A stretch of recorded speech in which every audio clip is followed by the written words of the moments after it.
Hi, welcome to Broken Tool Garage. This is my YouTube channel where I tinker with things, usually fixing them. So, if you've been watching lately, one of the videos I put up was this 97 Dodge truck doing a transmission service. That video was running a little bit long to do that, so I didn't include how to flush the cooler lines out.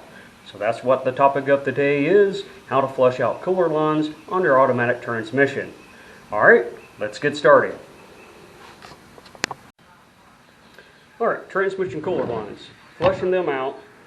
Hey, got some bicyclists coming through this morning. Good Saturday morning for that.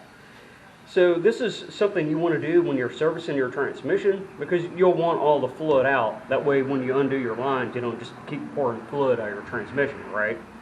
So what I'm going to do is I got my drip pans, I got to finish cleaning all those out and getting those ready, draining all the fluid in my big drip pan into my secondary container. That way I can drop that off at the parts stores and dispose of that properly.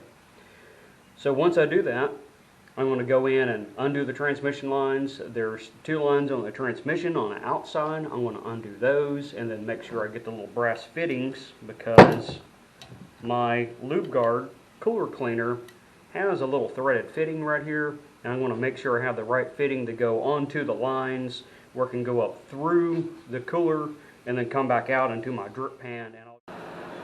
Okay, so I use a little bit of brake clean around where the lines connect into the transmission. That way get all the dirt out of there, makes them easier to get out, and it makes sure that whenever I'm opening the transmission, because it's a sealed unit, that dirt on the outside is not getting into it. So also, I'm going to show a little bit on the band, because I didn't show that before, the outside band, just the location. Alright, so I got that all cleaned up and I'm ready to disconnect the lines, let those start draining, and then search for all my little brass fittings and whatever I need to get this connected up to there so it's a good solid connection and hold pressure to flush it out. Okay, now to give you a shaky video of me getting transmission fluid on my camera. Alright, so here's one of the lines. One of them is going to be feed, one's return. It really don't matter. So trying to put the wrench on there, look at the screen somewhat steady at the same time, but I'm just using a 3/4 wrench. That's what these happen to be. I think there's a little brass fitting back there. I think I'm going to have to pull that out so that it hooks to my cooler cleaner. Now don't just unhook one line and put the cooler cleaner on there, because it's going to run the cooler cleaner and all the crud down into the, it'll go into the transmission. Alright, changing hands here. So here's a brass fitting. I think the cooler cleaner will hook into that. That's just a little male fitting. And this is a female end, and the cooler cleaner is a female end. I'm about to pull that one out. And they can be in pretty good.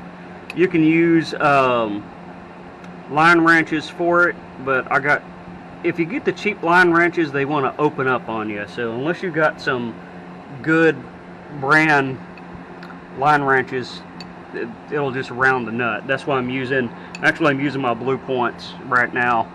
One of the only nice tools I got. Okay, this is the kickdown band right here. I have the nut off.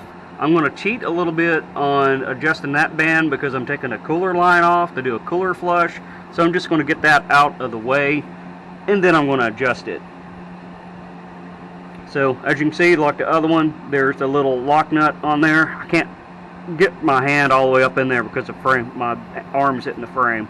But it's the same idea, right? It's got the square little nut on there, which I found was a 12.38. We'll fit that. I got the lock nut loose, so I'm going to run it all the way into 72 inch-pounds, and then I'll back it off what the book says. So I'm using 2.5 turns back off on that. Okay, here is the setup for the lube guard. I pulled the right here. I pulled that brass plug out because it's easier to get out. Make sure to use a 6-point, not a 12-point, because they can be in there pretty hard. So I adapted the brass fitting to the lube guard, and then I just spun this on there. Alright, I'm going to get some safety equipment on. Definitely wear goggles when you do this, because this stuff's going to get everywhere. It's going to come out here under a lot of pressure. So I have bent my lines just a little bit, and you have to be very careful doing that because you don't want to kink a line. So you have to just barely give it just a little bit. This is going to be 2 hands, and it's going to be messy. So I'm going to get my goggles on, and for this chemical here, I'm going to go ahead and put some rubber gloves on and then get to it. Okay, I think I've got you set back far enough. You're just going to have to throw a stare at the back of my grate. That's just the way it is. Alright. Try not to get my head in the way. Just like that. Alright, that's hooked up there. It's going to come out here.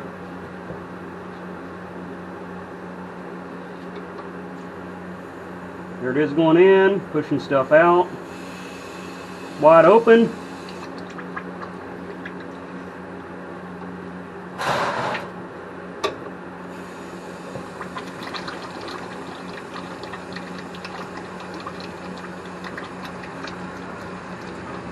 Alright, I see cooler cleaner coming out now.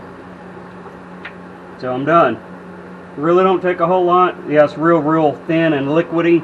So I know the cooler cleaner has gone all the way through. Alright, so I went over today how to flush out transmission cooler lines. Just used the cooler cleaner in there, unbolted them, had some drip pans. So not that hard at all. Didn't really take all that much time. I think I spent more time either looking for tools or talking to you guys explaining how to do it, right? Okay, so that'll sum this one up. If you like what you see, make sure to hit that like, subscribe if you hadn't subscribed already, and make sure to share this so that other people can see how to do this, right? Alright, well, that wraps this one up, and I'll see you next time on Broken Tool Garage.